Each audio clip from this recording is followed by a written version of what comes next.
पूर्ण ब्रह्मण अरुण सचितानंद पुरुष कलिया शांतला आदिनाथ हरि अनंत कोटि प्रणाम प्रभु।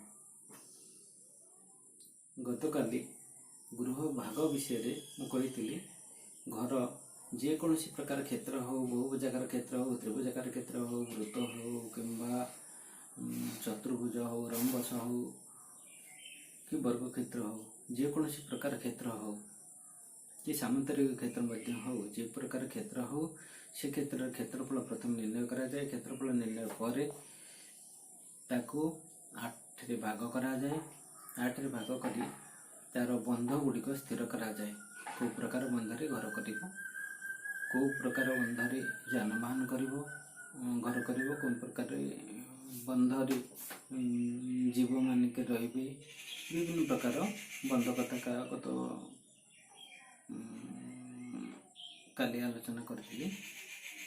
आज वर्तमान घर क्षेत्रफल जहाँ है घर क्षेत्रफल को 8 रे गुणी 27 रे भाग कले जहाँ फल मिले से नक्षत्र बाहर नक्षत्र 27 नक्षत्र मध्य एक जति रुहे 27 तारा भाग कले घर क्षेत्रफल को 8 रे गुणी 27 रे भाग कले जदि 1 पड़े ताले अश्विनी नक्षत्र 2 दिजा नक्षत्र 3 पड़े कृतिका नक्षत्र 4 रोहिणी नक्षत्र 5 मृगशिरा नक्षत्र 6 आरिद्रा नक्षत्र 7 पुनर्वसु 8 पुष्या 9 अश्लेषा 10 मघा 11 रही पूर्वा फाल्गुनी 12 उत्तरा फाल्गुनी 13 रही हस्ता 14 रही चित्रा 15 रही स्वाति 16 विशाखा 17 अनुराधा 18 ज्येष्ठा 19 मूला 20 पूर्वषाढ़ा 21 उत्तरषाढ़ा 22 श्रवणा 23 धनिष्ठा 24 शतविशा 25 पूर्व भाद्र 26 उत्तर भाद्र 16 और 27 रहिले रेवती। ये 27टी नक्षत्र बाहर ये नक्षत्र को बेस करी 12टी राशि अच्छी तेणु 12टी राशि और नक्षत्र जो लोकर भाग दिज्व से लोक को सुट करथिबा दरकार सेटा ज्योतिष शास्त्र अनुसार गणना करा जाए।